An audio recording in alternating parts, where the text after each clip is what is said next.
શિયાળભાઈ સુધરી ગયા. એક મોટું જંગલ હતું. એ જંગલમાં એક તોફાની જેવા ટારઝાનભાઈ રહેતા હતા.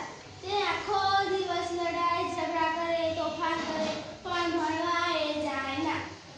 ઘરેથી દફતર લઈને નીકળે પણ વગડામાં રખડવા જતું રહે, નદીએ નાહવા જતું રહે, કોઈને બટકું મારી નાખે અને કોઈને ચોપડી ફાડી નાખે. તે હોમવર્ક કરે નહીં અને દરરોજ નવા નવા બહાના બતાવે. તેની મમ્મી પાસે ઢગલાબંધ ફરિયાદો આવે. તે તો આ તોફાની ટારઝાનથી તો કંટાળી ગઈ હતી. તેને ગમે તેવી શિક્ષા કરે પણ તેને જરાય સુધારો ન આવે. એક દિવસ તેના મમ્મીએ ઘરની બહાર ધક્કા મારીને કાઢી મૂક્યા. શિયાળભાઈ તો વટમાં ને વટમાં બાજુના ગામમાં ચાલી નીકળ્યા.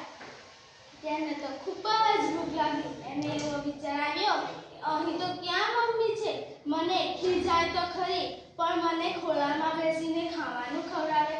શિયાળભાઈએ તો ઘણા પ્રયત્ન કર્યા કામ શોધવાના, પણ તેને કોણ કામ પર રાખે. તેને વાંચતા લખતા નહોતું આવડતું.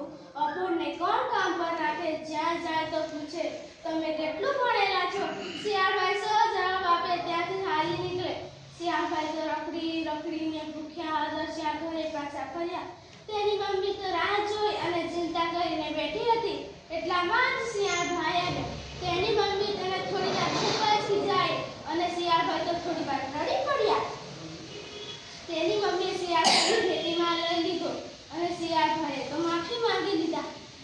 બીજા દિવસે શિયાળભાઈ વહેલા ઉઠ્યા, નાઈ ધોઈ યુનિફોર્મ પહેરી નિશાળે જવા રવાના થયા. જતા પહેલા મમ્મીને પગે લાગવાનું અને જય શ્રી કૃષ્ણ કહેવાનું પણ ના ભૂલ્યા. તેની મમ્મીને તો ખૂબ જ નવાઈ લાગી. શિયાળભાઈ તો ડાયા ડગરામાં થઈને નિશાળે ગયા. ન તોફાન ન મસ્તી, બસ એક જ ધ્યાન થઈને ભણે. એમ કરતા કરતા દિવસો પસાર થતા ગયા. શિયાળભાઈ તો હોશિયાર થતા ગયા. એમ કરતા કરતા વાર્ષિક પરીક્ષા આવી. શિયાળભાઈ તો વાર્ષિક પરીક્ષામાં પહેલા નંબરે પાસ થયા.